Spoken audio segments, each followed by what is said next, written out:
Good evening, everyone, and welcome to the virtual EchoPark Speedway, where race number 2 of the Craftsman Truck Series Mini Championship Series kicks off here tonight. The Intimidator Superspeedway Series back in action live on PGR eSports, and it is so great to have you joining us. You are watching Austin Green on PGR eSports. Qualifying has wrapped up. 40 drivers made it into the race here tonight. Just a couple of minutes of warm-up left before we will dive into all the action, similar to what we have seen really the last several weeks since quarter 2 started with these different mini series championships. Of course, the ARCA mini championship was the first of what will be 3 by the time quarter 2 is over, and we now find ourselves in race 2 of 4 here for the mini series championship in the trucks. One of the big storylines going into tonight before we get into the starting grid was, again, the fact that only 40 drivers made the field here tonight. So all the guys that tried to qualify but didn't make a lap time inside of the top 40 were not able to start the race here tonight. So let's go ahead and dive into it first with a look at your starting grid. How about 2 of the Nightmare eSports drivers starting on the front row? It's going to be Ethan Eckert alongside the 39 machine of Daniel Falkingham. Starting back in row number 2 on the inside. In third is going to be the one truck of Malik Ray. We saw him get the job done just a couple of nights ago at Talladega in the Grindstone Developments Racing Series. He'll have Bryce Hinton to his outside in 4th. Keep an eye on Hinton here tonight. Starting back in 5th is going to be the Chick-fil-A machine of Nathan Harper. He'll have the number 90 F-150 of Daniel Eberhardt to his outside in 6th. Michael Guest, one of the Coke Series drivers in the field tonight, will start alongside Joe Huerta, who rolls off in that ace spot. And the last 2 drivers inside the top 10 going to be David Flanagan and Carson Freeman. Back in 11th here, it's going to be one of the Chevys. That's Kevin Champagne. He'll have another Ford, Evan Carlbon in the 58 machine, who will start to his outside in 12th. Back in 13th, it is going to be Kenny Reel in the 11 alongside Kevin Cunningham in the number 71. Moving on back to row number 8. On the inside, it's going to be the 48 of Cameron Craighead. He'll have the 7 of Stephen Miles, teammate to Malik Ray, starting in 16th. Back in 17th, it's going to be Casey Sprinkle. Garrett Maines and the number 1 Wiggins Water Technology machine will start on the outside of row 9, and it will be Matt Lee and Trevor Osranoff, the last 2 drivers inside of the top 10. We got a brief refresh here. We'll have to see if everything is still up to par here. Move on back to 17th and 18th, and give me just a minute here to make sure our grid did update properly. Yes, it looks like it is still correct. I know that the row there is incorrect, but keep an eye on the starting positions. That does still appear to be in order. So again, we talked about Casey Sprinkle. He'll start 17th. It'll be Garrett Maines actually in 18th. Matt Lee 19th. Trevor Osranoff rounding out the top 20. Dylan Jones will start in at 21st. Daniel Nanny back to his outside in that 22nd spot. Daniel Nanny, one of the high I-rating drivers in the field here tonight. Jeff Merck in the 60 rolls off 23rd. Brian Hennings for VRX eSports starts back to his outside in 24th. Max Dinda in the number 16 Dude Wipes Toyota Tundra. He'll start 25th tonight. He'll have John Ellis Jr. and the 21 to his outside in 26th. Landon Velicki makes a return start tonight. He will start in 27th. And the man that will roll off on his outside is going to be Matt Patton in 28th. Back in 29th, it'll be Axel Smith and Nash Brambilla rounding out the top 30. 31st is going to be Mark Person alongside Devin Ray, who starts in 32nd. It'll be Jackson Byes in 33rd with David Sheets from McCullough Motorsports in 34th. Miles Bagley starts in 35th. The number 7 of Sean Hilkowitz back in 36th. Tucker McClendon 37th. Chase Mastretta, last week's winner at Daytona. He'll roll off 38th tonight. And back the last 2 drivers starting in the field is going to be Mike Davenport and Gordon Spain. You notice a couple other drivers there that it's being scored, but again, I believe all of those drivers will be getting DQ'd. We'll try to get more on that here in just a moment. Before we do, quick look at your race info. As you see the field here rolling off for the 1 parade lap before we go green. Mini-series race number 2 here at EchoPark Speedway, again, formerly known as Atlanta Motor Speedway. We are in the Craftsman Trucks here tonight. 90 laps of distance will go. 60% fuel, 2 sets of tires, no fast repair as always. Fixed setups, and then 1 green-white checkered if we were to need it. Atlanta Motor Speedway, 1.5 miles in length, but since they redid this racetrack, a little bit more banking, and again with that newer asphalt, this track has a lot of speed, and in these trucks, a lot of grip as well. Track temp, though, almost 130 degrees, so it is going to be hot. It is going to be slick, and it is going to be a lot of fun to watch here tonight. Well, as we get ready to get rolling, points matter, but so does a win. Question is, who's going to find victory lane tonight? Time to find out. Green flag is in the air. We are racing at Atlanta.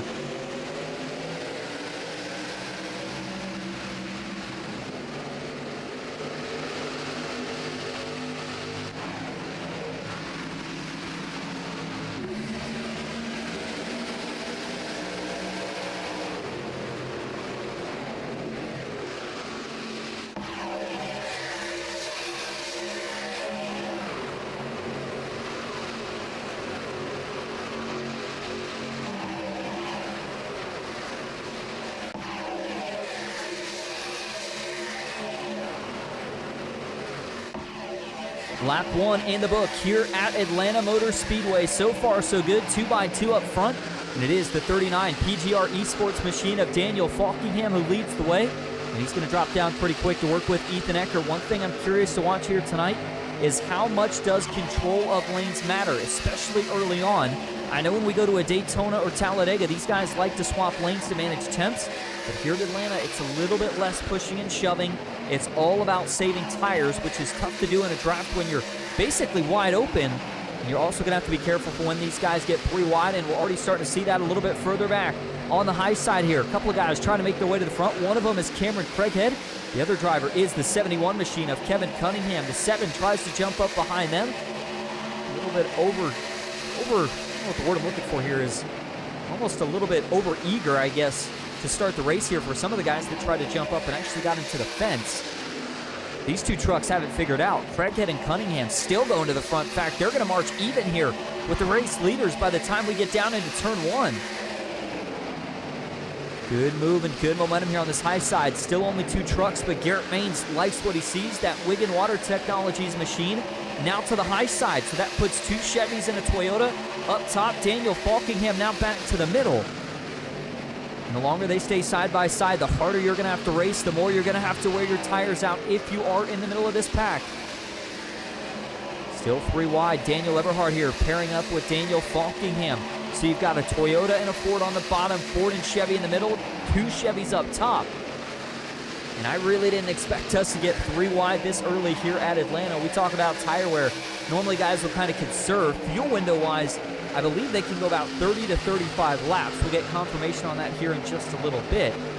But all that to say, there is likely going to be 2 green flag pit stops in this race. So to see these guys get after it this soon with no fast repair in your back pocket, I think it certainly makes you nervous if you're one of the drivers trying to last through the end of this one. And you can see they single file out pretty quickly. Right as you get towards, looks like about 25th-ish. Yeah, right as you get towards Casey Sprinkle, looks like the last driver in that lead pack. And actually go back to Matt Lee. He's kind of that bridge car right now. Single file just behind him. It looks like Landon Velicki and a few others going to jump down in line for now. And then the rest of this pack all trying to catch up. It is very easy to lose the draft here at Atlanta. So you got to make sure that you're very careful about it. We're going to go to an onboard view here early. This is actually going to be with Mark Person, who again currently finds himself in that 37th spot. Just to give you an idea, if you're further back, kind of what it looks like with all that racing going on in the lead pack. Shuffle things up all the way towards the front. Here's what it looks like being kind of in the middle of all that chaos right now. We're going to ride on board here with Coke Series driver Michael Guest. Right now, Guest has his hands full currently on the inside, so that is likely the preferred line for him, especially if you're trying to save a little bit of tire. But, man, there is just not a lot of room here at Atlanta. This track more narrow than what we see at a Talladega or a Daytona. And remember, you cannot go below that double red line on the straightaways to try and advance your positions through the turns here. A couple of bumps as well, but that third lane still proving to be viable here. Even with 8 laps complete, we are still seeing lots of momentum up top. Daniel Falkingham still runs there now. Malik Gray stuck in the middle. The man that leads the bottom right now, Bryce Hinton, who came so close to finding victory lane just a couple of weeks ago at Michigan. Couldn't get the job done. You got to think he wants redemption here tonight. By the way, that was in the light series. Here tonight, of course, in the Thursday series, also known as the Intimidator Superspeedway Series. A much more prestigious win if you can get it done for Hinton right now. I think Malik Gray wanted to clear down on the nose of his Toyota, but just couldn't quite do it. And so they'll stay side by side. Drag race into turn 3. Falkingham gets clear once again, and he'll have his pick. Which lane do you want to go with? Talking about him and Ethan Eckert working together. Eckert right now buried just 1 spot behind Bryce hitting on the bottom. 10 laps already in the books here, and as the field stays 3 wide, I do want to introduce and bring in our pit reporter here tonight, Tyler Vickery, who was attempting to qualify for this race, one of multiple drivers that couldn't quite get that lap time in the top 40. Tyler, I know that came as a little bit of a surprise with that new format to you and some of the other drivers here tonight, but looking into the race now, obviously lots of strategy to play out, but when they're 3 wide like this, got to make me wonder, are these guys really concerned about fuel or any sort of strategy here in the early going? I wouldn't be surprised if we are. Yeah, I'm a little bummed out myself because I had a decent run last week, so I was hoping to make it in because then I could have had some better opportunities. But fuel-wise, these guys are going to be able to run long. I think the tires is going to be a situation, especially since we, I believe, have only, well, we do have 4 sets of tires in the pits. So I think tires might not be a factor really. Like if we get a caution early or even like splitting it up, tires are going to be pretty good. Fuel is at 60% fuel, so I would say we're probably going to have about fuel window of between, I would say give or take rough estimate between 30 and 40 laps. I probably will be off on that. I would have to double check, but it's going to be, fuel mileage is going to be very interesting. I wouldn't be surprised if we see a lot of people trying to save fuel because the pit stops here are going to be very tough, especially with that long pit entry that you have to take in turn 3 going all the way to the pit entry lane. It's going to be a really rough pit entry for a lot of these drivers.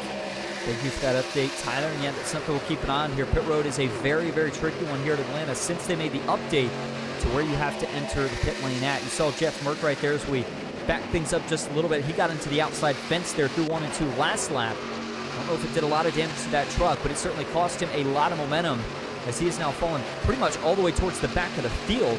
Currently sitting in that 36th spot just in front of the 26 machine of Tucker McClendon. So Merck here going to need a break, where he'll have to slowly try to work his way back towards the front. Meanwhile, at the front of the pack, it is still all Daniel Falkingham leading the way here at EchoPark Speedway. Garrett Main second on the outside. Daniel Eberhardt leading the bottom.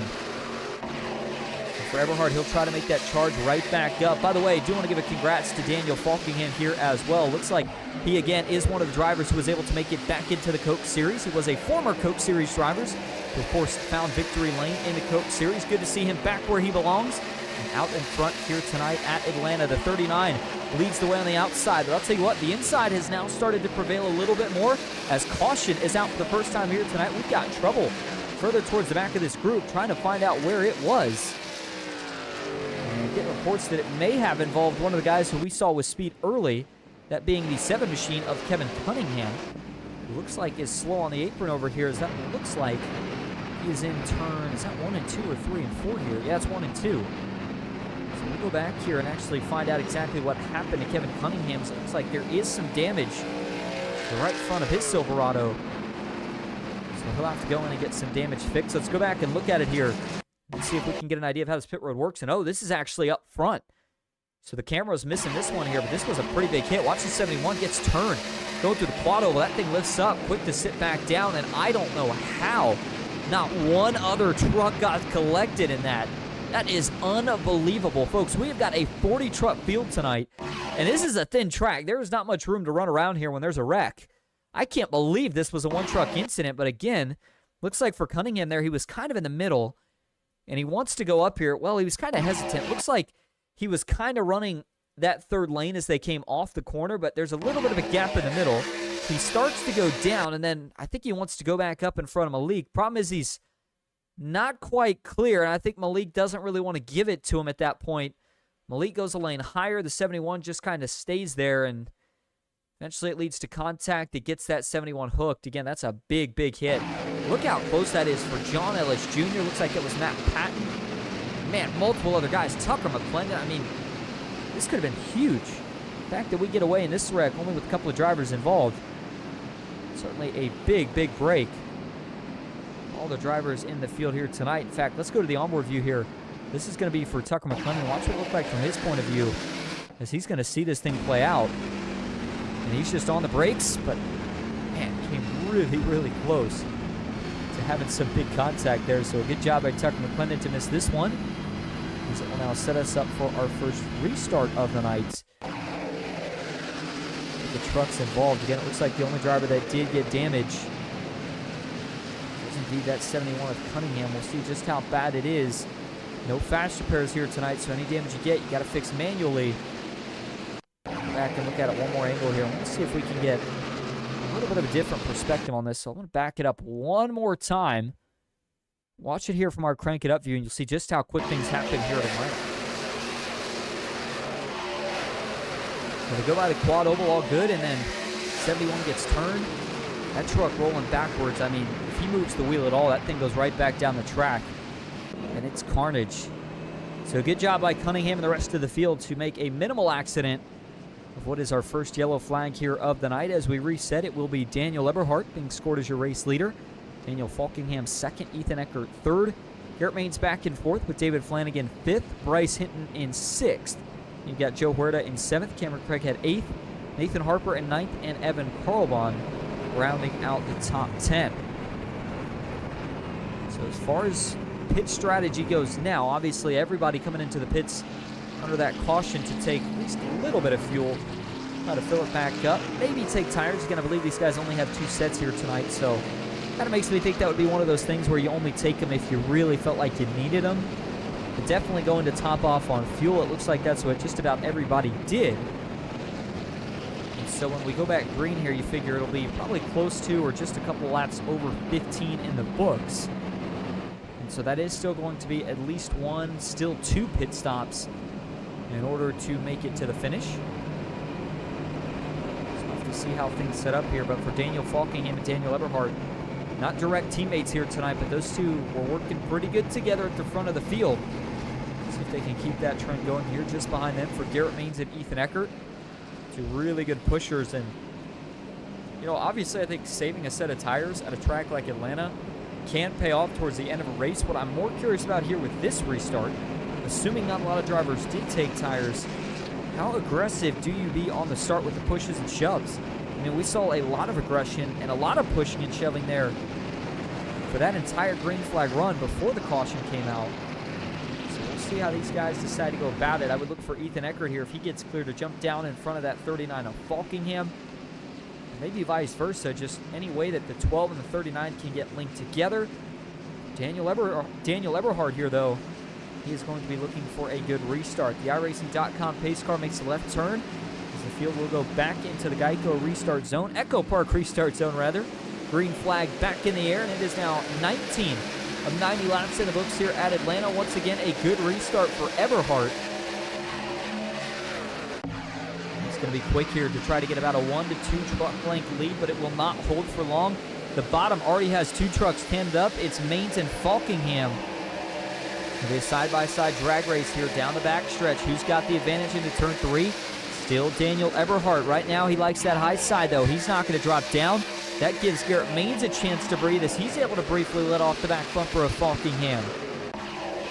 Already 3 wide, and guess who? It's the JBL truck.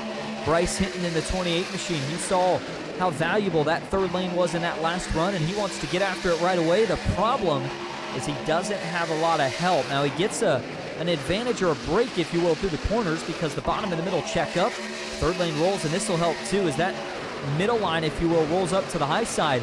That gives Hinton a little bit of extra draft, keeps him even once again. He still needs a little bit of help, and he might get it right here. The 21 of Michael Guest has now moved into that 3rd lane. They're waiting for some more help from the cavalry. Here comes Matthew Patton. Ethan Eckert also now moves to the high side, and all of a sudden, 5 trucks on the 3rd lane. That's going to keep him at bay for now. Eberhardt's finally going to go down. That'll give Ethan Eckert a chance to get some fresh air into the front nose of his F-150. Bryce Hinton moves to the lead pusher. Just like that, it only took a couple of laps. We are already back to 3x3 across the entirety of the pack here at Atlanta with 22 laps of books. Trouble! Eberhardt gets turned in front of the pack. It's the big one. Striking here just after lap 20. This collects half the field. Everybody scatters to try to miss it. John Ellis Jr. is in it. Dylan Jones, Landon Velicky, the 21 of Michael Guest, Brian Hennings, your race leader, Daniel Falkingham, Trevor Oswernath. I mean, this is going to be easier to count the cars that weren't involved. And it almost feels like what we should have saw in the first wreck. happened here in the second one of the night. And with no fast repairs, this is going to be very interesting to see just how significant the damage is for the trucks that were involved in this massive multi-truck pileup. And you're already seeing some of them hit the pits now. There's Daniel Falkingham. He's going to take it in early, trying to get some damage repaired immediately. And we're going to go back and try to get a look at this basically right away because of how many trucks this collected. I mean, this one's going to take a while to actually go through here. So we're going to go all the way back first to Daniel Falkingham because we obviously talked about he was kind of right at the start of where this happened, and it almost looked like Eberhard had a brief wiggle. That was the green flag. Let's get you back to the yellow flag here. But it looked like Eberhard had a brief wiggle in the middle. Watch this. Is it a push? Let's see. There's Eberhard in the middle, and man, it's tough to tell from that angle. I'm going to back this up even further off of turn 4. All right, so here's the chopper view. Again, watch this middle lane. Cameron Craighead, the lead pusher here, he's got a bit of a run. Sets up Eberhard right as they get to the corner. Oh, he hits Eberhard, gets him loose. And so that gets Eberhard out of shape. Eberhard's trying to save it. Meanwhile, on the bottom of the racetrack here, does Falkingham get a push up? Maybe a little bit, but I think that 39 truck's just kind of naturally riding high a little bit. But Craighead, not sure if it's a reaction to what's happening ahead or if he's just moving down a little bit at the same time. But once him and the 39 get connected, it just kind of gets stuck together, eventually back up. And then once Eberhard and Falk get turned across the field, I mean, you see it just leaves nowhere for any of these guys to go. Most of the drivers choose the bottom, and it's basically exactly where the wreck happens. Now, it does look like a lot of people did get slowed down considerably before the incident, before the main part of it at least. So, you know, maybe not a lot of race-ending hits, but certainly still a lot of damage in this second incident of the night. There it is. Eberhard gets turned. That 90 caught a little bit of air once again. These guys are running well over 180 down the straightaways here, so it does not take much to get that car up in the air. Trevor Oswinoff with a beautiful looking paint scheme here tonight. Definitely didn't want to get any damage to it. See, there's one of the Rams in the field. I can get a couple more angles of this here. It's just unbelievable how many trucks get involved. And you can see it, it's like a smoke screen. So you just have nowhere to go once it starts to happen, and it's just kind of seeing it in your windshield and just checking up is usually kind of the best option. But at the same time, you get some guys that are put in a spot where they either have to gun it, try to shoot the gap, or get on the brakes and, you know, hope you can slow up in time. Obviously much easier said than done. Let's go back and get an angle from the onboard view here. This is Stephen Miles. See what he saw. Sees the smoke screen, hard on the brakes. A little bit of contact there to the outside. Well, this is Chase Mastretta, rather. And then he's going to see Eberhard slide up. The 90's able to straighten it out for the most part, as it looks like Jackson Buys, Evan Kalbon, and a couple of other drivers were at least able to get by this one.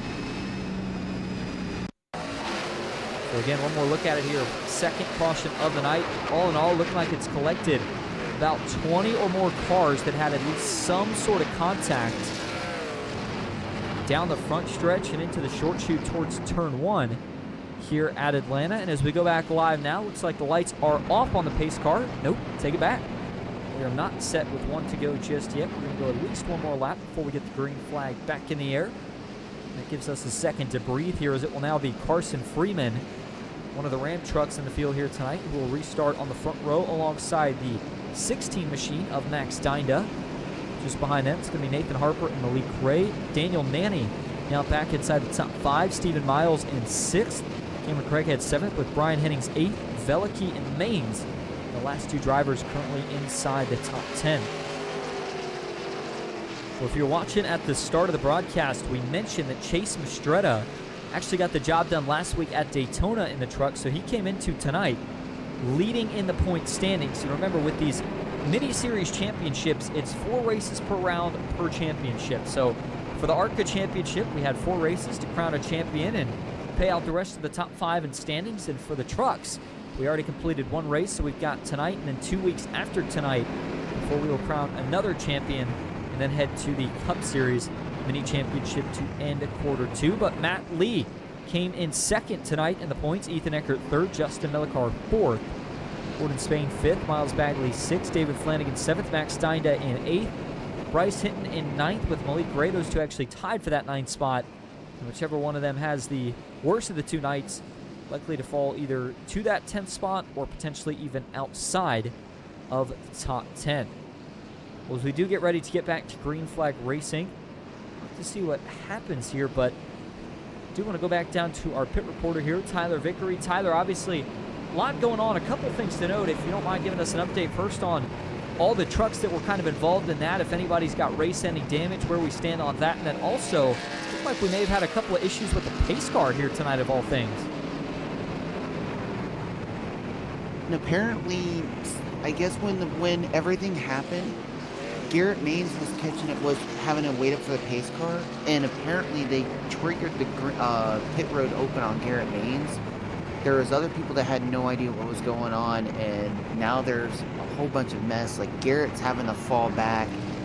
It's a little bit of a chaotic mess right now. Everyone's trying to get lined up from wherever they came on exit, but yeah, Cody's trying to get everyone situated as best as possible. But damage-wise, I think no one had a meatball flag, but there is just a lot of chaos and calamity right now.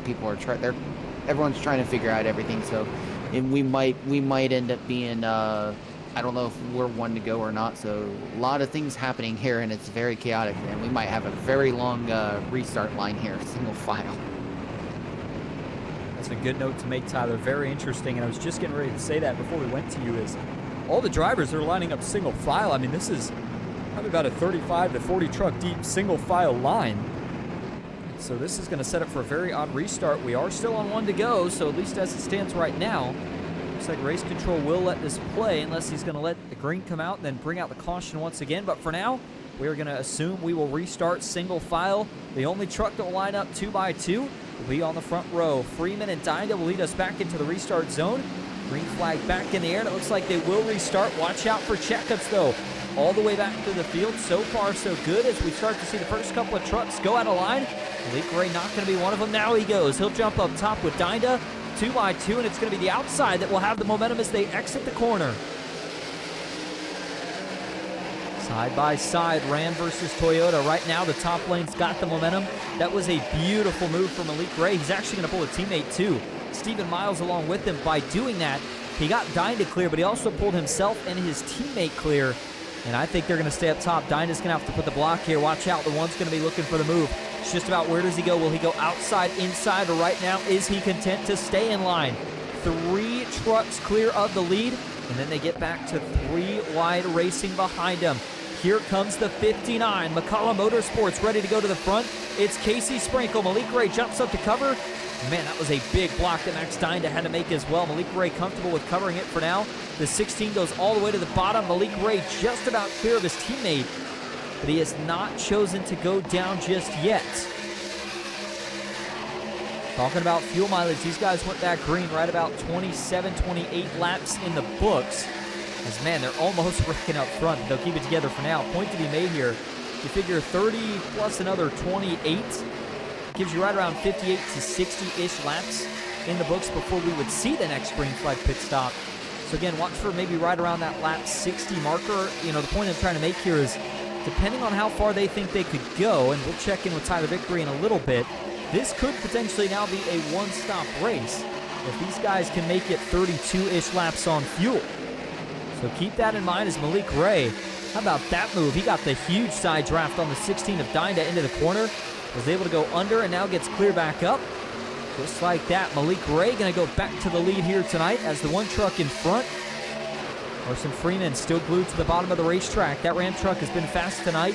Looking to see if he can get a good pusher behind him. It's Daniel Nanny in the number 30 machine. Nanny, of course, one of the big names when you go to any racetrack, especially super speedways. And here tonight, he is showing out. A driver that we don't see very often in PGR.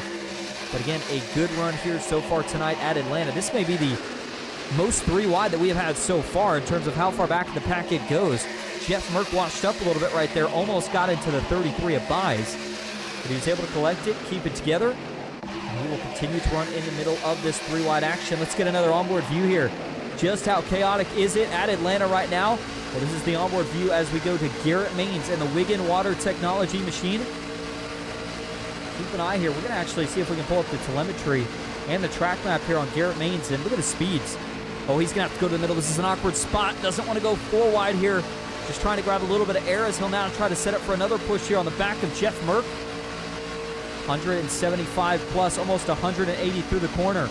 Garrett looks back to the outside again just for a breath of air. Remember, with these trucks, when you're running in this tight of a pack, engine temps get hot really, really quickly. You either got to make a move or you've got to manage the temps. In this case, it looks like Garrett Maines is ready to make the move as he goes back to the high side. And you look out the left rear right there, you can see just how close these guys are running here at Atlanta. Obviously, Talladega, 3 wide, pretty easy. Daytona, maybe a little bit tougher, but doable. Here at Atlanta, I mean, you see those grooves. That basically defines the 3 lanes, and you can't really wiggle much outside of them. So you've got to be really, really careful. You heard Tyler mention during that last report, no meatballs in that last wreck. So at least as it stands right now, all the drivers that started this race are still running and on the lead lap, but we have still got a long ways to go here tonight at Atlanta. Stephen Miles going to jump back up top as he makes the big cover on the 48 of Cameron Craighead. Looks like Craighead content with that move. Another truck going to jump up just a couple of spots back.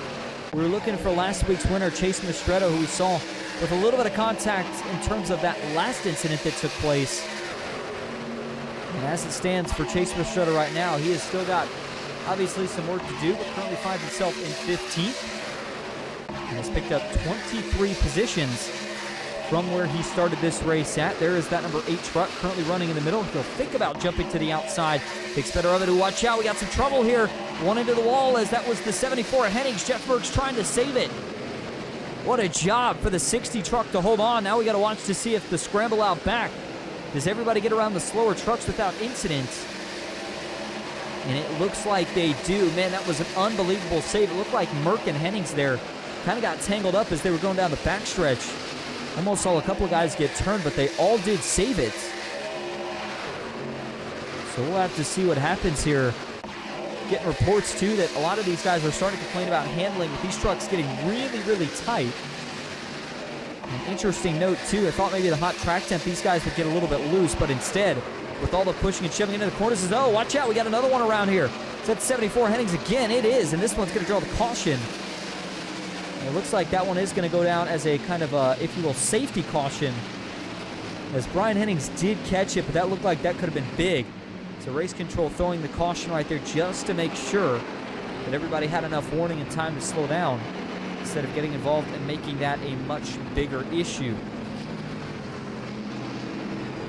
And once again, some fender damage there on the right front 74 machine of Brian Hennings.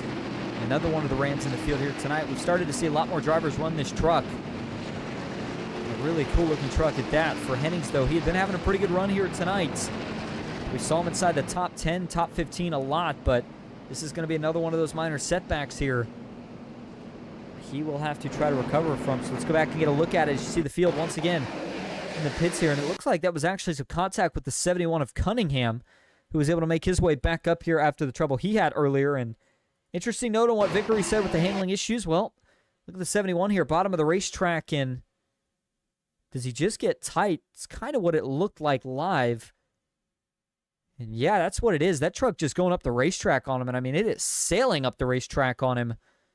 I'm not sure if he thought he was clear behind Hennings or if that was something a little different. You know, the only other thing I look at here, you see how close he was running to the apron. You can watch the nose of that truck really, really closely here as he goes down in the corner. By that point, he already sails up. But the point I was going to make is right here, as he first goes down into the corner, it almost looks as if he gets that left front nose where the splitter is potentially onto the apron. Sometimes if you do that, truck bottoms out, and that sends you right up the racetrack. It'd be interesting to see from the onboard view here if it looked like, based off his wheel inputs, that he knew Brian Hennings was up here. Watch it again. Take a listen.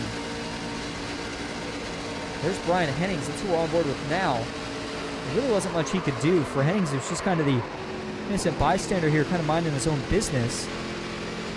And Kevin Cunningham comes up the racetrack.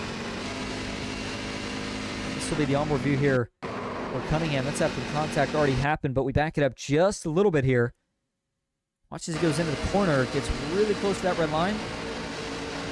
Yeah, no, he's trying to turn. He's just tight. Yeah, that's what that is. So a tough break there for both drivers, but obviously Brian Hennings, the one that got collected. but similar to the first yellow that we had of the night, very, very lucky to get away with no additional drivers involved, even after the 74 spins kind of in the front and middle portions of the racetrack. Good save too by Hennings, though. Actually uses that outside wall to straighten himself out instead of spinning. He continues on with just a little bit of damage there that needed to be fixed. So as we go back up front now, lights are once again back off on the iRacing.com pace car. And if you are just joining us, we appreciate you being here. You are watching the Intimidator Superspeedway Series here with race 2 of the Truck Mini Series Championship, live from EchoPark Speedway. 3 cautions so far. And again, if you are just joining us, take a quick look back at your race recap. Just about 40 of 90 laps complete, so getting close to the halfway point. Malik Ray, your current leader, 3 cautions for 11 laps, 10 lead changes up to this point.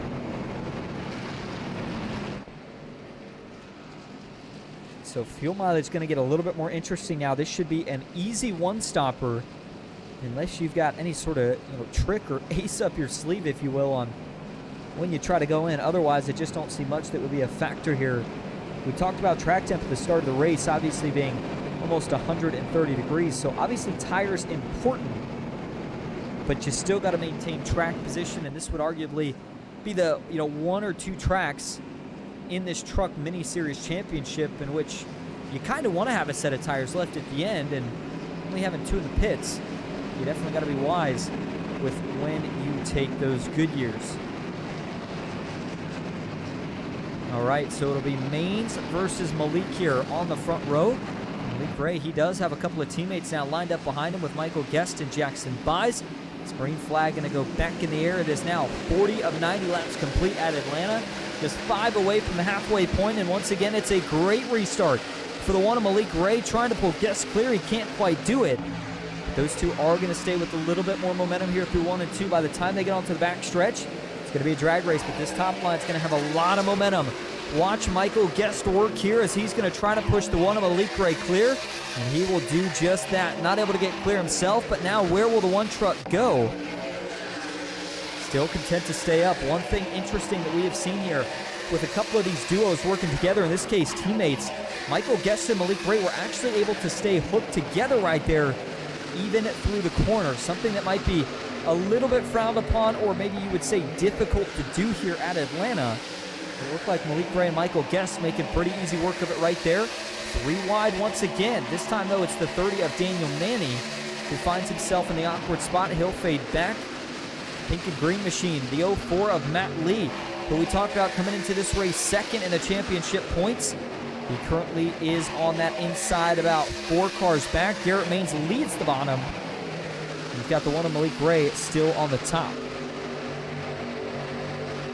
Further back, David Sheets from McCullough Motorsports. Boy, almost some contact there between him and David Sheets. I would think that the 06 here trying to get linked up with a teammate or two. He's got Casey Sprinkle in the general vicinity, but not close enough yet to actually do much with it. 23 of Nash Brambilla. Not the best night for him so far, but he has been on the move forward. Started in that 30th spot, now up to 20th, and still 3 wide at the front. Mizzou, watch out. Are they going to go 4? They thought about it. That was another really tight hold-your-breath moment there. So it looked like that might have been Jackson Buys who almost got put 4 wide as the 31 started to line up behind him. By the way, the 31 is David Flanagan. That is another one of the Jack Shack entries here tonight. So 2 wide for the first 3 rows, then back to 3 by 3. I'm amazed and impressed with how much 3 wide action we have seen so far here tonight. It has been a ton of fun to watch. We have still got a lot more of it. They'll stay 3 wide at the front, and you won't miss a thing. We're going to take a quick break, but we'll go side by side. Stick with us. We'll be right back here at EchoPark Speedway.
made a couple of simulators, and this was like very responsive, especially the hydraulics and stuff, the motion and stuff was really, really on point. But you feel like you're really driving, it feels real. It adds so much to the experience. It's just really, really cool. It was pretty awesome.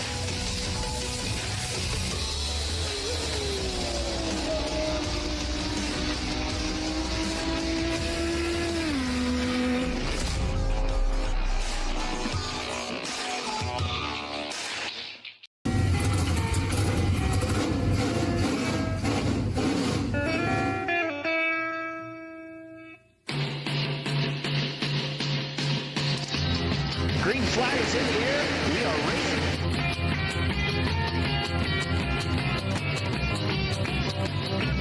3x3.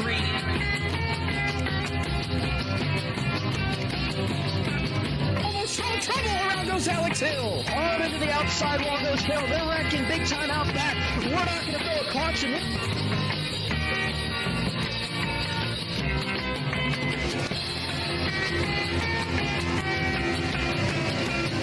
Finish. Who gets it in the line? Cody Nagels wins it at Talladega.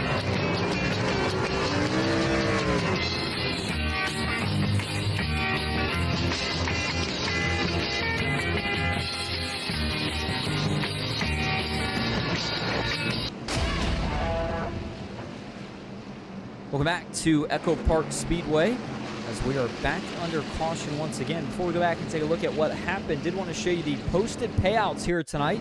This was based off of 40 entries. Obviously, we came in with even more than that. So this is what it looks like going into it. $175 to first tonight, $150 to second, $125 to third, $100 to fourth, $75 to fifth, $50 to sixth, and $25 to seventh. Of course, don't forget that we are putting some of the money into the championship funds. And of course, all the drivers in tonight's race running for those championship standings points. All right, well, as we go back live on track, you saw a lot of pit stops there under caution, a lot of drivers taking some fuel. Still don't think anybody's going to be able to make it to the end just yet.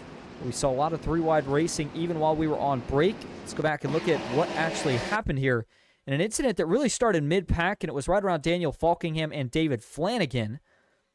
And for Falkingham, he had already been in an earlier incident as, man, it almost looks like from that angle right there, does Flanagan just try to get a lane above him, or is it a stack cut? Let's see here.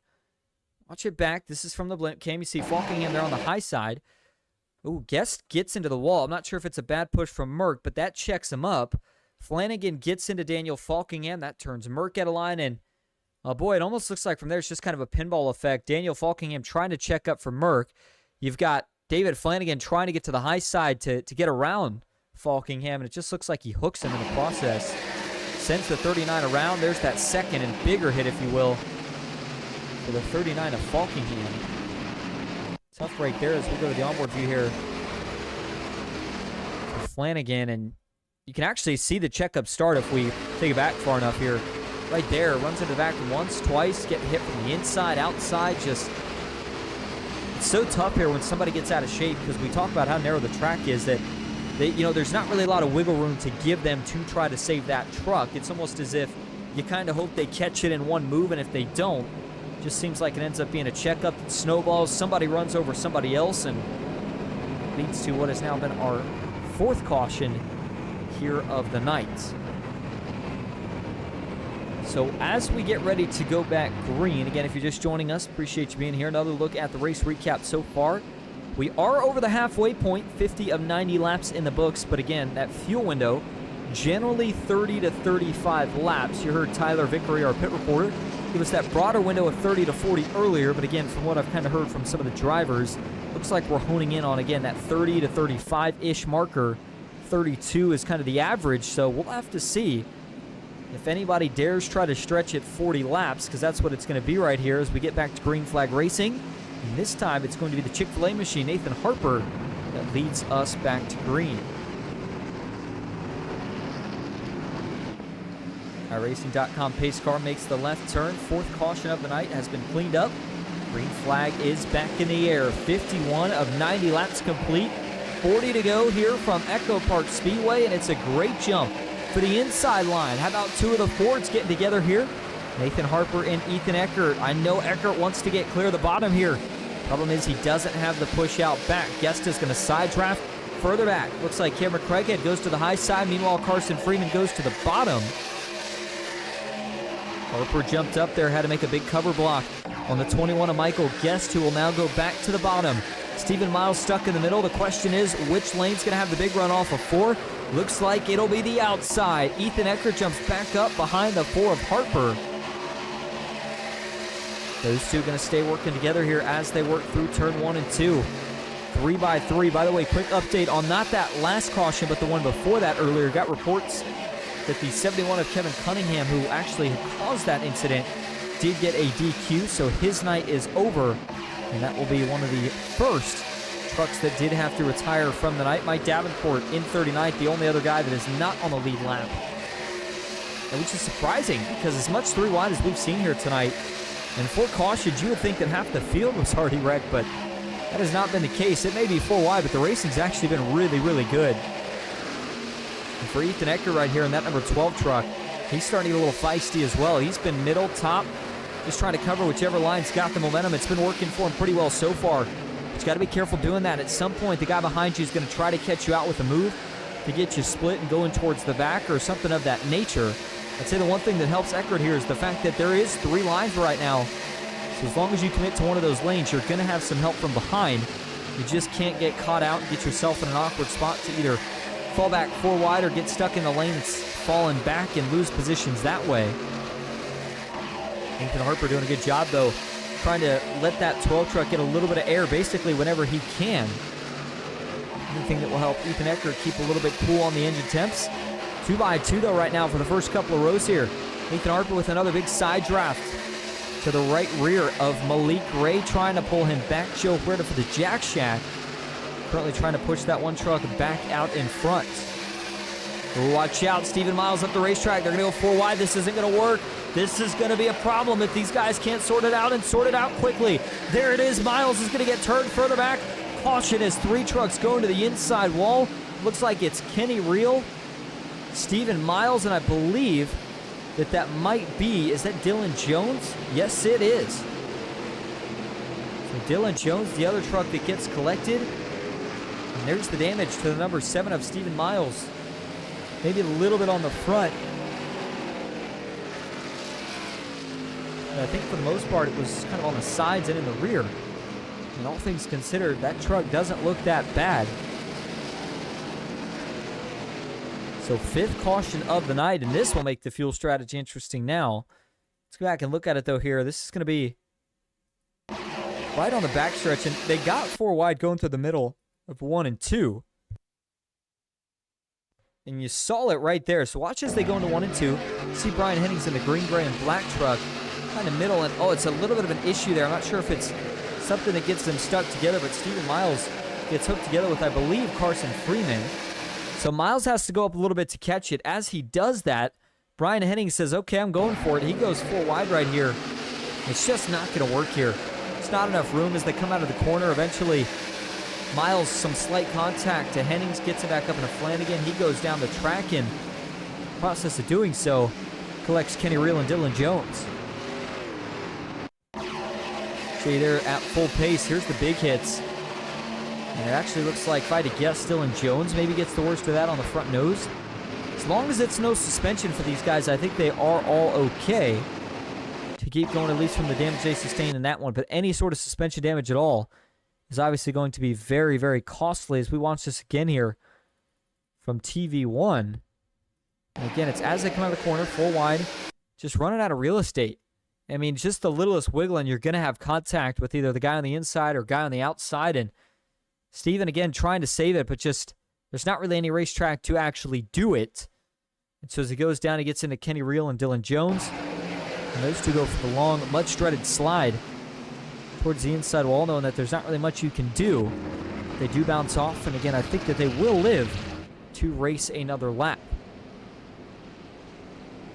So we're now going to go back green with close to 60 of 90 laps in the books. So all of a sudden, now we can talk about that fuel window as likely a legitimate option here for most of these drivers, depending again on exactly when we do go green.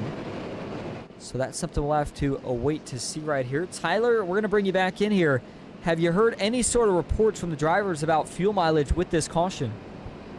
It's close for a lot of people. They're trying to figure out exactly what's gonna, if they're gonna have enough or not. There is some people that did take tires though. We'll have to keep an eye on.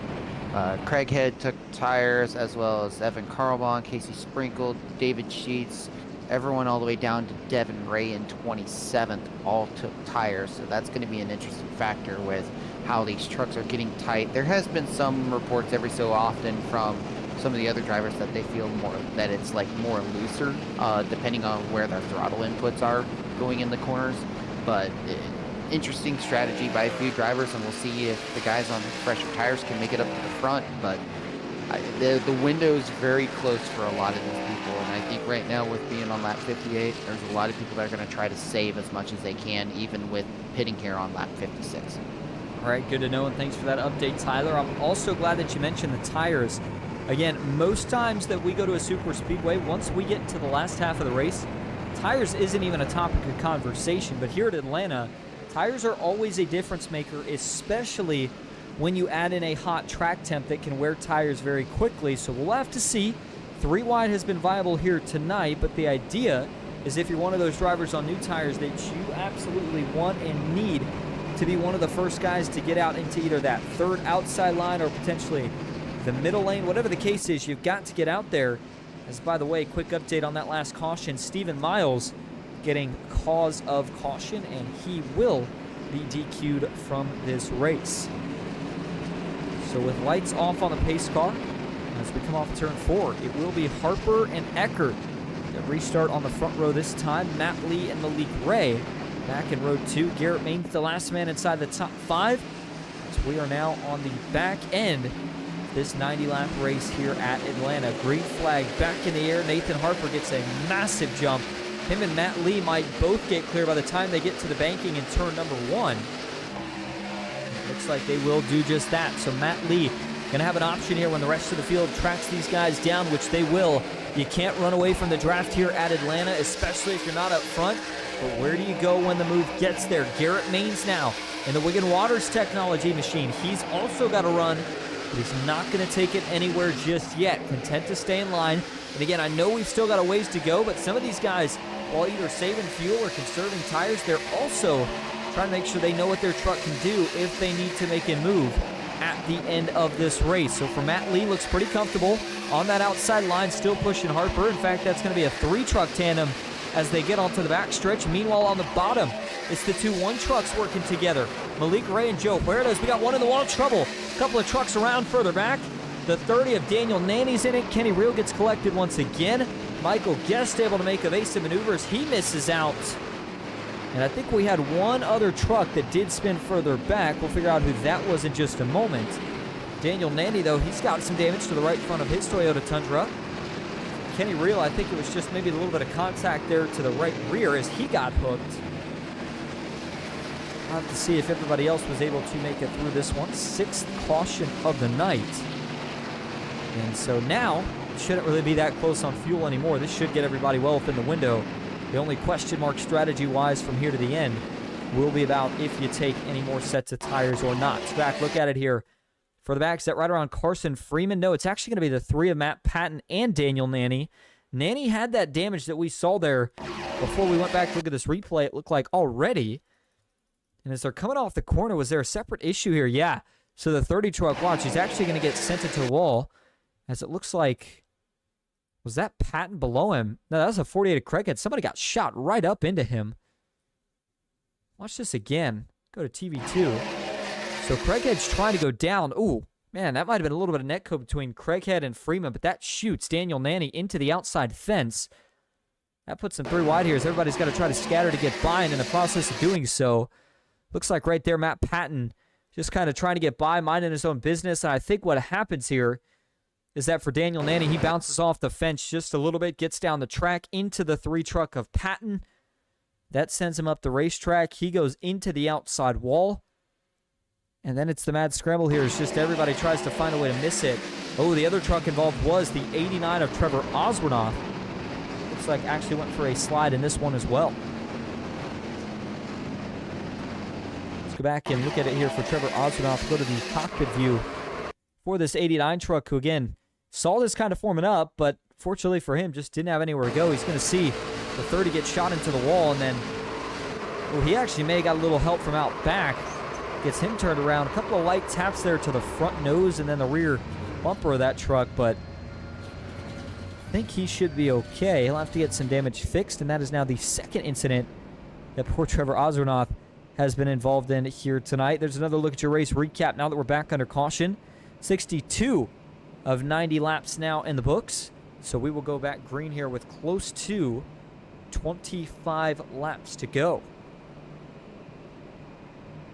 It'll be very interesting to see what happens right here in terms of, you know, I know we're not going to likely see any more pit stops the rest of the way for the leaders.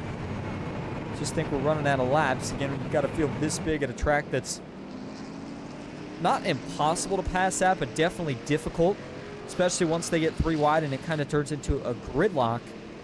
I just think that you gotta fight for the track position, unless you're, you know, in the middle or back of the pack where, you know, you feel like you can get at least back to there, if not better, if you go in and take tires. Otherwise, it just doesn't seem like there's been enough of a difference here tonight. If we were in the O'Reilly car, I think it would mean a little bit more, at least in terms of new tires to old tires, but I certainly didn't see any sort of insane advantage right there for some of the guys that were on new tires versus the drivers that were still on olds. Once again, if you are just joining us, we appreciate you being here. You are watching race number 2 in the Craftsman Truck Series Mini Championship in quarter number 2. We already had one Mini Series Championship that was in the ARC cars, concluded a couple of weeks ago. And it was actually Dylan Basin who was able to win that one. He got on a heater. We haven't seen much of Dylan yet so far in this round of the Mini Series Championship. The only thing I would say for, you know, obviously in Basin's case is we haven't actually seen him on the track, so hard to talk about how his runs have been. But for a guy like Garrett Maines, who's obviously won a lot in PGR before, you got to think he would like to add a Mini Series Championship to that resume, and he's got an opportunity to try to propel himself forward in the point standings here tonight if he can get the win at Atlanta. So it's likely going to be a 26 or 27 lap to go restart here. Once we take the green flag, field back in the 2x2 formation and in to the EchoPark restart zone as the flagman will now wave the green flag once again. We are back underway here at Atlanta. 27 laps to go as we get a little bit closer to crunch time. It was the early jump there for Garrett Maines, so he was quick to jump right down to the bottom. Him and Joe Huerta are going to pick up a push, but there's going to be a lot of momentum on this top lane. Garrett Maines is going to see that. Watch what he does. There he goes, all the way to the high side to cover that move from Joe Huerta. A little bit of a stack up, got further back. Daniel Eberhard had to drop to the middle. Looks like him and Brian Hennings working together. That's a Ford and a Ram. Those trucks look pretty fast in the middle here. Watch out. Matthew Patton in the wall. We're going to get more trouble. The 87 of Bagley gets turned. One truck into the wall, but it's going to bring out the caution anyway. Miles Bagley in the fence. And he'll get this truck looped back around. It is now your 7th caution here of the night. As the 87 truck gets back rolling, we look to see how bad the damage is. Looks like mostly there to the front and right front of that truck. That does look like damage. He should be able to get fixed here, but he'll have to catch the pack and take it down to the pits. As now we're going to get a restart inside 20 laps to go, or at least close to it. And so we'll click off a few more laps that the guys in the back would have liked to be able to use to try to start getting back to the front. Well, here we go. As they're going through 3 and 4, this is all going to start with Patton getting loose. Now, is it a push? No. Wow, Patton just gets loose all by himself. The 87 of Bagley was not to his rear bumper yet. Not sure if just putting all that air on the back of the truck loosened it up or what the heck happened, but once he gets him out of shape, Patton overcorrects, and he goes back into the outside wall. And then for Miles Bagley here, he sees it, and all he can really do is try to check up and go low, but he gets ran over by Landon Velicky. Michael Guest into the outside wall goes the 87. Once again, I would say he is pretty lucky, though, all things considered, to not get anybody else involved in this one.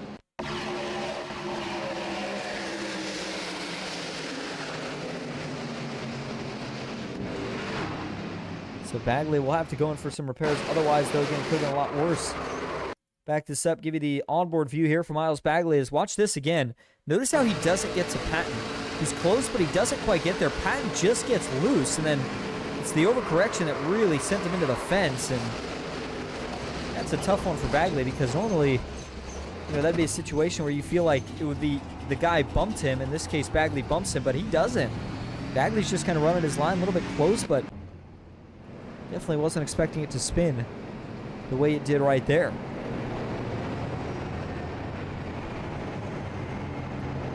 So again, 7th caution of the night. Garrett Maines now being scored as your race leader. I should say still being scored as your race leader. Joe Huerta 2nd, Carson Freeman in 3rd, Nathan Harper 4th. Chase Mastretta currently your biggest mover inside the top 5 as he has picked up 33 positions from where he started this race at. As we get ready to get the 1 lap to go signal once again, we're going to take another quick break. We'll go side by side so you don't miss a thing. Stick with us. We'll be right back here at Atlanta.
Welcome back to EchoPark Speedway. Getting ready to get back to it as the field works back into the restart zone. Garrett Maines and Joe Huerta will see the green flag once again. Good restart up front. This time a pretty even one at that. They're going to stay 2 by 2 as they dive off towards turn 1. I mentioned that we're starting to get down to crunch time again. Just 23 laps to go. So if you're going to make your moves, you need to start making them now. Watch that red and white truck. Further back, Joe Huerta, the 8 of Chase Mastretta, starting to make his way back inside the top 10, almost to the top 5. And they're not going to take very long to get 3 wide. Harper here, he's determined to stay up top. Garrett Maines staying loyal for now, but he's going to have to watch his mirror. Looks like the run was in that middle, but he will stay up top. It's an interesting choice right there for Garrett Maines. And now he finds himself stuck on that 3rd lane. By the way, Matthew Patton did get DQ'd as the result of being called for that last caution as one gets shoved off. That was Joe Huerta, quick to get back on the racetrack. And Cameron Craighead sideways. That's checking him up out back. Got to be careful right here, and that's another big-time save in the middle of the pack. Oh, my goodness. Well, don't forget with the caution rule tonight, if you cause an incident, you are DQ'd, so you got to be careful now. We're going to go 3 wide once again. Nathan Harper gets split by John Ellis Jr. You got to be careful with this here. You don't want to somehow find yourself in another 4 wide predicament. We've seen it once or twice tonight, and it has not played out any time that it has happened. And we will hit the 20 lap to go marker when we cross the line at this time. Still 3 wide, and that 3 wide racing right now goes all the way back through about 30th. Before these guys start to calm things down just a little bit. We talk about most of the pack is up here racing. A couple of stragglers. That's Daniel Nanny further back, currently racing with Sean Hilkowitz in the 7 just in front of them. A couple of other trucks just taking it easy, waiting for the big one. We already saw it once here tonight, but we could very well see it again. Let's get right in the middle of this pack here and see what it looks like from the onboard view. We're actually going to hop on board right here. This is going to be with the 48 machine of Cameron Craighead, who finds himself up top behind Trevor Oswernoth. Tricky spot to be in. Boy, that outside wall so intimidating as you go through the corner because you're just running so close. Watch out. A little bit of contact there. Elbows out in front of Cameron Craighead. That was Trevor Osronoff and Ethan Eckert. You can see the 89 of Osronoff trying to pinch down and side draft the 12 of Eckert back. Problem is you got to be really, really careful as you do that. Front 5 have now made it back to a 2x2 formation. At least for now, and it is Nathan Harper and the Chick-fil-A number 4 Ford machine, who has now made his way back out in front. I don't know, man, with all the things that we have seen tonight, it just makes you wonder, at the end of this race, what is the guy leading willing to do? Blocks, normally I would say I'm not a big fan of them, but here, I mean, it actually seems like with the way these trucks have worked, it does take a minute to generate a run. And I say all that to say if there is one line that's got a big run, if you can make that one block on one of the last laps here, that may be the winning move. So we'll have to see if they decide to do it. Trevor Osronoff finally seeing a little bit of clean air.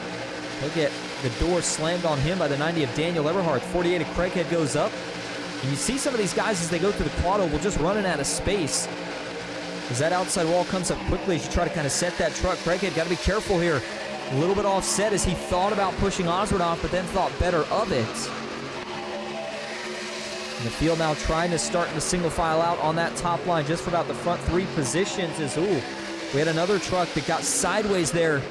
Kicked out of line, and I think that might be Ethan Eckert. Jackson Byes is really trying to push him through the corner. It's a very risky thing to try to do here. Feeling like it might be the best option, though, to try to get this group moving forward here. We're coming to 15 laps to go next time. And so, again, continuing to run out of time. For the guys in the back that are even in the middle of this 3-wide action, I mean, what do you do here? There's just nowhere to go. You're almost stuck where you are. You just got to hope there's either a big one and you make it through it, or somehow these lines really start to shuffle up who's leading. It has not played out that way, at least not as of yet. And so for the 90 of Eberhardt right here, he will continue to lead the middle, but it's Nathan Harper out in front up top. Now one of the multiple drivers who has led a handful or more of laps tonight. Scheduled distance, of course, 90 laps. As we have ran 75 so far, we now find ourselves with just 14 and a half to go. Crown a winner here in race 2 of the Truck Mini Series Championship. Daniel Eberhardt has looked good all night. Now has that truck right back inside the top 3 as caution back out for another incident further back. 2 trucks into the wall. Brambilla slides in. I'm trying to figure out how bad the damage was. Tucker McClendon, it appears, has also gone around. And there is that 23 of Nash Brambilla. That's actually Max Steinda there. The 23 of Nash Brambilla right there. He has got, looks like, some noticeable damage there, especially on the front nose of his Chevy, his Toyota rather. He'll have to potentially go in and get even more fixed. So let's go back and take a look at it. Now we're going to get a restart, likely inside 10 laps to go. And so I don't think Brambilla was necessarily at the start of this. As a matter of fact, I'm not sure where this started. Was it just in front of him? Yeah, it was. It's right around the 58 of Carl Bond. The question is, who was that got turned with him? Right there. Is that the 38 machine? Can't quite tell. Well, here's what we're going to do. We'll actually go back here to Carl Bond, who again was involved in this. Looks like Carl Bond didn't get too much. He gets into, what is the 38? Is that Gordon Spain? Yes, it is. So watch Carl Bond here as they go into the corner. Miles Bagley's got a little bit of a run. And he gets into the back of Evan Carlbon, turns him down. Carlbon's trying to save it. A little bit of an overcorrection. He gets up into Gordon Spain. That gets Spain out of shape as he starts to come down the track. Carlbon gets tagged again. Looks like he saves it. 55 starts to spin, and he actually gets into Nash Brambilla. And that shows you how those two got collected. So for the Team PGR teammates, costly wreck here. Not that they're causing, but watch it again for Nash Brambilla. He sees it. Looks like he's clear, but then as the 55 of Davenport comes down, flips him and turns him right up into the outside safer barrier as they were coming up off of turn number 4. Let's go back and look at this one more time here. Nash Brambilla sees that wreck again. It's actually a pretty good save for Gordon Spain as well. Heck of a save, might I add. And we may have even stayed green. Actually, the yellow was already out by that point, but obviously Davenport spinning around, nowhere he can go, nothing he can do. For Nash Brambilla, it's not a good feeling at any track, even in the sim, because as soon as you get hooked like that, you know where you're going. And for Brambilla, he was kind of taking it quiet tonight. That was his strategy, just be conservative till the end. We see that work out a lot, especially at a Daytona and Talladega where we have the big high-speed wrecks. But here tonight, even though we've had a lot of wrecks, we really haven't done all that much carnage. And the significance of that is that it really hasn't done that much. So something to keep in mind. By the way, if you're confused looking at the scoring tower, all the drivers that you see that it says out of the race past the top 40, those are guys that were not able to race because they did not qualify in. Again, we only accepted 40. So the only drivers that made it in that are being scored out of this race right now are Cunningham, Stephen Miles, Matt Patton. Those three drivers, of course, getting disqualified due to the cause of caution penalty. I'll be curious as to if race control deems that incident on the 87 of Miles Bagley, calls it a racing incident, or calls it on the 55 at Davenport. I'd be surprised if they call it on Davenport. We're going to have to see it happen. So we'll have to see how it all plays out. Got a report here that 19th on back. It did pit for tires, so interesting decision right there. We'll have to see what happens, how these guys decide to go about it as we get ready to go back green. By the way, quick note, and again, this is from our pit reporter, Tyler Vickery. Talked about Dylan Basin winning the last mini-series championship. We didn't see him in the race tonight. Well, that is another one of the PGR drivers that has now made it to the Coke Series. Dylan Basin signing with RFK today, so congrats to Dylan. Hopefully we'll see him back out here in PGR soon. All right, so 8th caution wrapped up. Again, we're going to go green here with probably right around 10 laps to go, give or take.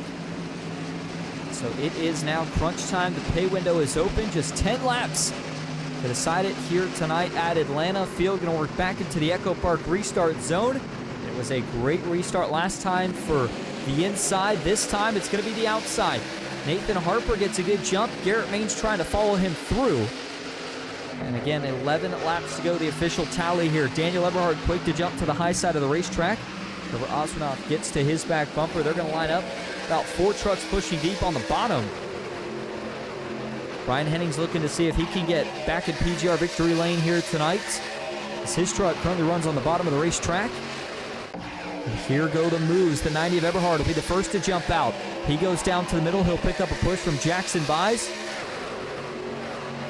Man on the bottom, though, right now. Brian Hennings looks sporty. And that 74 green and gray VRX eSports machine, as the rest of the field here continues to run 3 wide. These guys know we're starting to get down to the end of this race. To make something happen, you've got to make it happen right now. Still 3 wide, but this time it's Maines with the momentum. Top side's got a little bit more, though. Nathan Harper still continues to lead trouble. Maines gets into the wall. He loses his back bumper. Is this going to pile him up? Guess down the track. He collects Merck, hitting back into the outside wall. Caution is out. And it's going to go down. It looks like it's only about a 2 to 3 truck incident. Big damage to the front nose of Bryce Hinton as he's got to check up.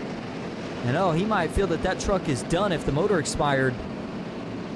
He's going to bring it to a halt here. And is he even going to bring it down to the pits, or is he going to call it there? It looks like he's looking for a little bit of drive in that car, but I don't think he's got it. Yeah, no power. So for Hinton here, trying to get it as close to the pits as he can, but again, with no fast repair, it's not going to really matter. So he tows it. His night is done. For Michael Guest here, we'll have to see just how bad the damage is. You can see it on the left front of his Toyota Tundra. So here we go. Let's go back and look at it. This is going to all start with Garrett Maines. And, you know, it kind of had an awkward look as to what exactly happened with Maines. Something ripped off his tailgate right as they were going into the corner here. Watch it from the chopper view. See the one of Maines goes in, maybe a little bit of a push. I guess Trevor Osmanoff just kind of gets him in a little bit of an awkward spot right as they go into the corner. And that little bit of an awkward push was all it took to actually get Maines just a little bit up the track. And they're already on the 3rd lane, so as soon as he gets that push, sends him right into the outside wall. Maines is going to get kind of stuck up there. And then as that happens, it just starts to cause a chain reaction checkup. And then for Guest here, trying to save it, gets turned. And it looks like got hit by the 2 there of Devin Ray. Didn't really have anywhere to go. Craighead takes a pretty big hit up front, and then you actually heard somebody's motor expire. And that was indeed the 28 truck of Bryce Hinton. Back and look at it here from a couple of angles.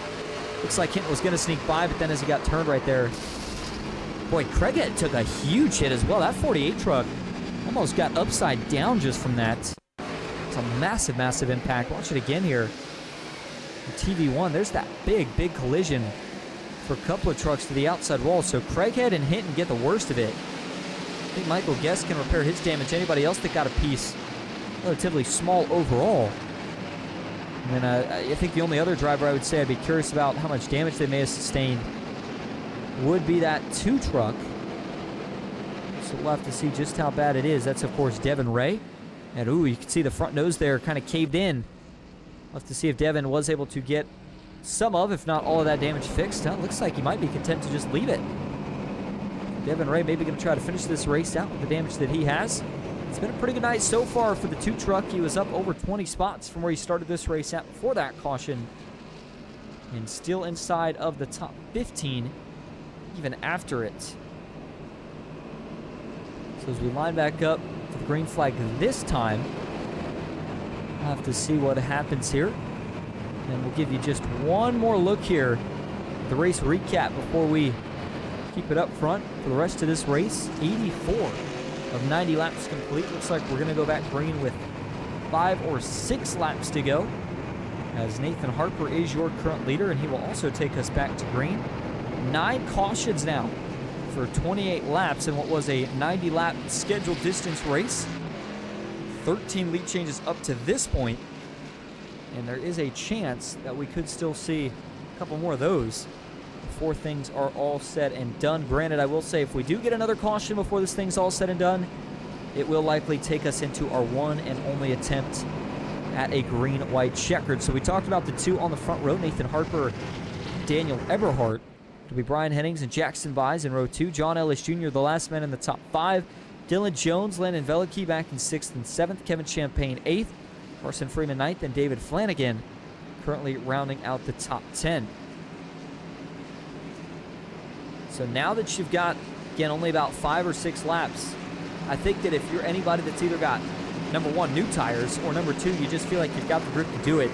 I mean, if you're not top 2 or 3 rows here, I think you got to go to that 3rd lane. I mean, the first 4 trucks out there are going to be the ones that have the best shot to get to the front. We'll see if they decide to do it. Watching for a couple other guys that have now threw their name back into the mix here. Kevin Champagne. We've seen how good he's been before. Keep an eye on that rainbow-colored 94 truck. Green flag back in the air. Just 6 laps to go here at Atlanta. And it is a good restart for Nathan Harper. He was able to get the big jump and get way out in front. I already saw a little bit of 3 wide further back. It was Carson Freeman, but he wasn't able to quite time that move up right. And he is going to lose some track position as a result. Starting to see a couple guys migrate to that 3rd lane right away. Daniel Eberhardt, though, says no thank you. He'll go down to the middle. The 90 truck now all the way to the bottom. He'll get clear of the lead. Not quite enough to jump up and clear the 4 of Harper. They're coming up on the lap truck of Garrett Maines. Got to be careful here. They're already going to be 3 wide. We'll see if Maines does decide to stay on the apron. His caution is back out. 2 trucks sliding the 58 of Carlbon. He's got big left front damage. The other one is the 55 of Mike Davenport, and it looks like the 30 of Daniel Nanny was sliding backwards right there as he'll get back going. He has also got some pretty significant damage to the rear end of that truck. Well, we are now officially going to be headed to overtime as Nanny is going to lose it again there. That's likely a cause of the damage of that truck, and he'll let it slide backwards. Do a little J-turn here. Try to get this thing back to the pits here, just see if he can limp it back home, but obviously any competitive chance he had tonight is now well out of the window. Let's go back and take a look at it here. See what causes the caution that's going to send us into overtime here at Atlanta. This actually starts right around David Sheets, the 06. McCullough Motorsports. Just looks like Nanny pushing him through the middle. That's surprising. You know, that it almost looked like it was a pretty smooth push here by Nanny, but you can already see it's wiggling Sheets a little bit, and then by the time they get to the center of the trial, you know, I don't know if he slid through just a little bit, or in terms of if the 30 of Nanny, rather, slides across his bumper, and that's what gets him looser. Just maybe old tires, hot track temp. I'm not sure what it was here for Sheets. I mean, actually, yeah, I take it back. You see what it is right there as they go through that little kink in the quad oval. Nanny gets just a little bit offset left, and as he tries to center back up, it just hooks the 06 of Sheets enough to turn him down the track. As they come back up, the 87 of Bagley gets collected, and oh my goodness, the 30 of Nanny actually gets upside down, doing cartwheels, and oh man, he gets tagged big time there at the end of it. Couldn't tell who that was, but then Evan crawled on Mike Davenport, got a pretty big piece as well. So this is certainly, again, one of the bigger incidents we've had tonight. Maybe not the biggest one, but look at that. Fan view there for Daniel Nanny as he got right along the safer barrier, almost into the catch fence. Lands on top of David Sheets, and then there goes Carlbon spinning down towards the bottom. So he takes that second big hit on the inside safer barrier. I should hear from the Crank It Up cam, and then we'll go to the onboard view for Daniel Nanny. Before we reset and go back live here is that 30 truck. Again, up in the air. First truck that we've had get upside down so far tonight. And there's the onboard view for Nanny. And that would certainly explain how he got all the damage. Tough break for Nanny, who we talked about not making a ton of starts in PGR, but definitely had a fast truck coming into tonight. Unfortunately, things are not going to play out the way he wanted. There's a look at Victory Lane here at EchoPark Speedway. And that is the place that one driver will be parking in here in just a few laps. Nathan Harper currently leads the way. Daniel Eberhardt second. It'll be Brian Hennings and Jackson Buys back in row 2. John Ellis Jr. alongside Landon Velicky, who has now made his way back inside the top 3 rows. He is up 21 spots from where he started this race at. Dylan Jones 7th, Kevin Champagne in 8th, Ethan Eckert 9th, and Casey Sprinkle currently the last man inside of the top 10. As we get ready to get back to green here, Trevor Osronoff did get, actually, yeah, he got DQ'd there. I was waiting to see if that calls a caution, and it does look like it was Trevor Osronoff. He remains obviously with heavy damage, and that last incident that just took place was actually the 30 of Daniel Nanny. So again, make sure we get that cleared up. The last incident was Daniel Nanny. The previous incident was actually Trevor Osronoff. So we've seen a few trucks now DQ'd here tonight, but with only one green-white checker left, I don't know that we'll necessarily see much more. Quick reminder of the overtime rules here in PGR. It'll be the green flag followed by the white flag and then the checkered flag. With only one attempt, we will run both laps under green, even if there is a big wreck. The only exception is that, of course, if you cause a caution, you'll receive an end-of-line penalty. And so obviously, if you're one of the guys up front, you don't want that to happen because you could catch yourself out of a money position. All right, so as the field groups back up here, PC getting a quick refresh. We'll get loaded up and ready to go. Again, appreciate everybody that's been joining us here tonight as we get close, by the way, to 1,500 subscribers on PGR. So if you are new here, certainly would appreciate it if you would join us here and hit that subscribe button. But otherwise, for all the folks returning, either racing or watching somebody out on the track, it's good to have you here on a Thursday night. Pick out your favorite. If they're still in the field, they've got a shot to win it. It's going to be Nathan Harper versus Daniel Eberhardt. 2 Fords on the front row and just 2 laps to decide it. Final time into the EchoPark restart zone tonight. Green flag in the air. 2 laps to go in Atlanta. Good restart up front. Lots of speed early here out of the Ford truck of Harper. He gets through the gears a little bit better, but it's going to be all about which line lines up quicker. Harper's definitely got the safer line, but Eberhardt's going to have the momentum. We've seen how quick that third lane develops, but there's got to be a run. Velicky goes to block high. They're going to try to cover as they almost wreck. Landon Velicky still trying to save that truck, and he does. What a save by the 62, but now that's going to split him 3 wide through 3 and 4. Meanwhile, Eberhardt's got the lead out of turn 4. Daniel Eberhardt's going to see the white flag. Just 1 lap to go. John Ellis Jr. back down to the middle. Jackson Buys has moved up to second. And Nathan Harper still leads the bottom. Brian Hennings pushing with all he's got. And that's going to be Champagne out to the high side, but it's another big block. This one stacks him up as they're going to go 4 wide back to 3 down the backstretch. Nathan Harper, this is the position he wants to be in. As the field's going to start to wreck out back, there will not be a third lane that gets there. Hennings gets under the 4. They're going to drag race back to the stripe. Hennings versus Harper. Nathan Harper gets it done at Atlanta, and a chaotic 3 wide finish behind him. And Harper is going to return to victory lane in PGR, and what a place to do it at. He wins it by 0.06 of a second. Man, oh man. For that first lap on the restart, it looked like we were going to have a good finish there with all 3 lanes, but that big save that Veliky had to make on the backstretch and that checkup just got the middle and top so discombobulated that they never had the chance to get back. And as a result, it is the 4 of Harper who's able to hold off Brian Hennings, who finishes in that 3rd spot tonight. And right at the last second, John Ellis Jr. was actually the man who was able to sneak into 2nd. So there it is. Harper's going to continue to celebrate and burn it down as he does so. Take a look at your official results here tonight. I say official. Let me correct unofficial results here tonight. As it is Nathan Harper, though, being scored as your race winner. Didn't see anything he did wrong, though. So I believe that that will stand. John Ellis Jr. being scored as the 2nd place finisher. Brian Hennings, the last man to finish on the podium tonight. Great run for him. Daniel Eberhardt finishes in 4th, and it's Jackson Buys rounding out the top 5. Ethan Eckert finishes in that 6th spot. David Flanagan, the last man to cash here tonight, in 7th. Landon Veliky in 8th after that last lap save. And it's Kevin Champagne in 9th. Rounding out the top 10 will be Casey Sprinkle for McCullough Motorsports. Dylan Jones finishes in 11th. Sean Hilkowitz 12th. Joe Huerta in 13th with Matt Lee in 14th. Gordon Spain 15th with Kenny Reel in 16th. Michael Guest in 17th.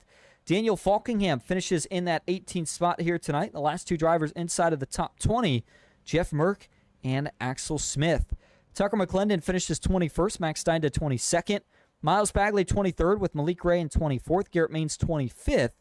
Mike Davenport 26th. Evan Carbon 27th. Devin Ray in 28th with Mark Person 29th. And Nash Brambilla rounding out the top 30. Chase Mastretta finishes 31st. Cameron Craighead 32nd.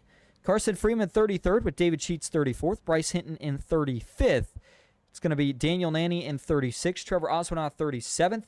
Matt Patton in 38th. Stephen Miles 39th. And Kevin Cunningham, the last driver that actually raced tonight, finishing in 40th. Everybody else did not qualify into the feature. All right, well, we are going to go grab your top 3 for interviews in just a moment. Before we do, though, let's go back and look at the last half of that checkered flag lap. White flag lap, rather. See where all this chaos broke out. That was as they were coming off turn 4. But watch where this all starts. It's actually going down the backstretch here. Veliky got out of shape, and it all started, I believe, from a block. So Veliky's going to make a big save right here. Watch this. You see him in the middle, a little bit of contact. Right as they go into turn 3 here, there's the big checkup. Everybody else wrecks out back, but up front, Nathan Harper here, he's got the track position that he needs. As they come across the stripe, John Ellis dives out of line, just too little too late. Nathan Harper gets it by just short of a truck length. All right, as we go back live now, we are going to go grab your top 3 for interviews. Stick with us. We'll be right back here at EchoPark Speedway.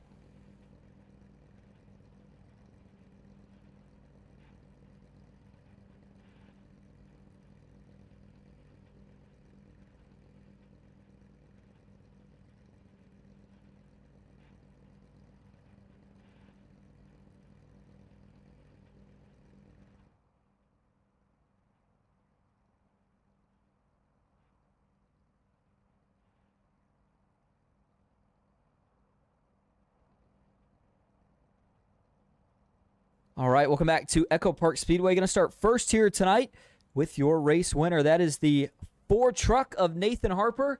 Nathan, this is Austin up in the booth. You got a copy? Yes, sir, I do. Well, you get the job done here tonight at Atlanta. Man, it was stressful there for that overtime, but you were able to fend everybody off. Tell us about what made it so difficult there at the end and how you were able to get the job done here tonight. Well, I was contemplating there. I was like, well, do I take the bottom or I take the top? And, I had D3 and Jackson on the top, and, I don't know, I probably made the wrong call, but in hindsight, but, 2 aggressive people, and I just kind of wanted to put them wall. I don't know. But, there at the end, like Hennings was trying to make a move on me, and I went up to block it, and he cut back underneath me, and I thought I sold. But then he got loose, and I was able to prevail. So, wow, I needed this one. We've been finishing podium all year and just couldn't catch a break, and we finally got one. So I'm freaking pumped up right now. Yeah, absolutely, and a great time to catch a break. Obviously, we've got the Truck Mini-Series Championship going on. You came into this race 11th in points, but I got to think you're going to get a pretty big jump Does this generate any sort of momentum or change the way that you have to race the next 2 races, knowing that you're going to be back in the championship mix, if you will? Yeah, for Charlotte, definitely need some practice. So, skill track coming up. And, I'd probably consider Atlanta kind of a skill track. I was, when I was leading, I was kind of struggling, just kind of loose, but the tires kind of played in our favor. And, I hate to say it, but, PGR, like, you either get your caution fest or you don't. And, it depends on how Charlotte plays out. But, yeah, I don't know, try to get a top 10. I mean, that would be a win for me at Charlotte. And then, I don't even know what next week is. Oh, yeah, trucks. Yeah, I don't know. I mean, some big names have been hit out, so just try to stay alive and finish decent. Sounds like a plan. Well, Nathan, before we let you head out to celebrate your winnings here tonight and the win, of course, is there anyone you want to thank or shout out? Oh, yeah, shout out, well, first and foremost, Garrett, before he got hit in the wall. That sucked. Initially, I thought it was shotgun net code, but he got tapped in the left rear and got in the wall, and we had it on lockdown, I feel like. But, yeah, I hate it for him. But yeah, shout out to him. He helped me a lot there before the end of the race. And Ethan and Dan, we worked with them, all of Nightmare eSports, everyone who showed up tonight, and you for broadcasting this for us. And shout out to Wyatt Gray for sponsoring me. We both made bank tonight. And Nathan, thank you for talking to us. Congrats again. Oh, did I lose you there? No, I'm here. Oh, apologize. I thought I heard some background. That might have been my audio messing up. Nathan, did you have anyone else you wanted to thank or shout out? I want to make sure I give you that chance. Oh, yeah, sorry. Garrett, he got screwed over. He helped me. Wyatt for sponsoring me, and Nightmare eSports, and you for broadcasting, and everyone showing up tonight. And there we go again, Nathan. Sorry there for an issue towards the end, but we appreciate you talking to us. Congrats again on the race win, and hopefully we can see you do it again next week. Yep, thank you, sir. All right, there you go. That is Nathan Harper, again, your race winner here tonight at EchoPark Speedway. That'll now bring us to your second place finisher, the driver of the number 21, John Ellis Jr. John, this is Austin in the booth. You got a copy? I got you. Well, man, we don't see you quite out here as often as some of the other drivers, but anytime you show up, you are just as fast. It looked like you had a shot there at Harper at the end. What more do you think you might have needed to try to make that winning move stick? Right there, I just needed one lap, man. I mean, the last 20 laps or so, I was stuck on the bottom the entire time. Restarting P5, I think the last 4 or 5 restarts in a row. And I was like, please just let me get the outside one time. But that last restart there, we had a good run there. Ethan on fresh tires behind me helped out. I knew he was just going to shove through me, and I was all for it as long as I could hold on. So got a good run. Was able to kind of push Hennings clear and get me clear, and I made the move on the last lap to get to the middle. And then would have got to Harper's outside if we just had one more lap. But, it didn't shake out this time. But can't be mad about a P2. Really fun race, man. We were almost out there. We're white knuckling it up. We had to wheel this truck tonight. It was so much fun. I had a real good race. I was up there the whole time pretty much, man. Can't complain. But really fun race, man. I'm glad to be back. Glad to finally at least get a podium, man. Like you said, I don't run this as much as I used to, but I'm up front every race, and it just seems like the last 10 laps I just get taken out every time. So happy to finish one here. Yeah, absolutely, and it was a good race to watch, too. Now, I know we saw a lot of cautions, but it just seemed like it was a gridlock after we got, 3 wide. Kind of tell us about what the mindset was throughout the race to keep yourself in position and what made this track so difficult. It was unpredictable. I mean, obviously the trucks here, especially on a longer run, start pushing a little tight and can get a little loose if you get out of shape. And so, I mean, not so much on those shorter runs we had at the end, but on those longer runs, if you're in the wrong spot, if you got a truck right on you, you're gonna snap loose, and it's unpredictable. But I mean, it's 3 wide. It's kind of gridlock, but it's not really. You can make moves. Someone's gonna mess up. Someone's gonna have to lift. You can change lanes. If you give it a lap or two. It's not like a gridlock at Talladega where you're truly just stuck in that lane for 10 laps. I mean, here you might be stuck for a lap or two, but there's eventually going to be a hole. You just got to pick the right lane. Like I said, man, this was a blast. I love running these. I don't run them as much as I wish I could, but you know, every time I run these, it's a blast. At least until like the last 10 laps when I get wrecked. Absolutely. Well, John, before we let you head out tonight to celebrate the runner-up finish, is there anyone you want to thank or shout out? Just shout out to you guys in the booth, man. Like I said, I love watching these races. You know, I only watch the broadcast when I do good. Got to admit that. But every time I do, it's a fun watch. You know, thank Triscaro and Baker for putting this on. I heard a rumor Baker's unavailable right now. He's on a deployment, I think. So if that's the case, you know, praying for him. You know, thanking him for his service. He's a great guy, and just, you know, hope all is well with him. Then just shout out to all my friends out here, all my teammates. You know, I ran with D3 and Dylan Jones tonight, and we were kind of up there battling it out all night. It was a fun race, man. I love coming to these tracks that just take a little more skill. You know, I've said it before. I'd love for us to try and dabble in some 1.5 miles. You know, maybe some Kansas or even 2 miles, even Michigan or Auto Club. Man, it'd be fun to come out here and race those with these money racers. Absolutely. Well, maybe something we start to see more in the future. But as for tonight, again, John, congrats on the second place finish. Hopefully we will see you back out here again soon. Yeah, absolutely. Thank you, Austin. All right, there you go. John Ellis Jr., second place finisher here tonight. That'll now bring us to your final podium finisher, one of the VRX drivers, and that is the 74 of Brian Hennings. Brian, this is Austin in the booth. You got a copy? Sure, what's going on? Well, Brian, a great run for you here tonight. You finished in third, but, man, coming out of 4 initially looked like you might have had a shot at the win. Yeah, I mean, that's kind of what happened with me last night in a league practice race, and tonight I just like, I'll not make too much of the move. I mean, yeah, I went up for a second, and I had somebody chirping in my ear to go up. I'm just like, man, I see a wreck happening if I go up. I think I'm just gonna stay down. If it works out, it works out. Yeah, it worked out. I mean, I got a podium, so can't complain, I guess. But yeah, I mean, kudos to Nathan, made the right move and stayed in front of everybody. So good win for him. And Brian, obviously, we saw you involved in a little bit of the chaos here tonight. Obviously, a roller coaster up and down throughout the field. But, you know, we talk about points and consistency. It seems like you like to sometimes play conservative early and then go for it at the end. Was that kind of the strategy here tonight? And how were you able to readjust when you did get involved in some of the incidents that we saw? Not really here tonight. I mean, I actually just kept trying to work my way forward. I don't like sitting around in the back of Atlanta. You know, it's a 3-wide parking lot quite a bit. It's a lot harder to play dodgeball here. So I tried to stay as, you know, up as I could. Probably could have made some better moves, but tried not to play too conservative. And in the end, it worked out. I stayed near the front, and yeah, here we are talking to you. Absolutely. Well, Brian, before we let you head out to celebrate the podium, is there anyone you want to thank or shout out? Yeah, you in the booth, and Triscaro putting the league on. Baker, hope he's doing good. Gonna thank Cody for the thankless job of RC tonight. You had quite a bit of chirping going on with him, so thank you, Cody. Just my other teammates here at PGR, and wife and daughter. Love you guys.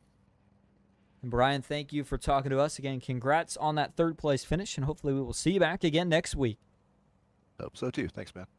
All right, there you go. Brian Hennings, your third place finisher here tonight. Well, once again, we had another great race here tonight. It was at EchoPark Speedway.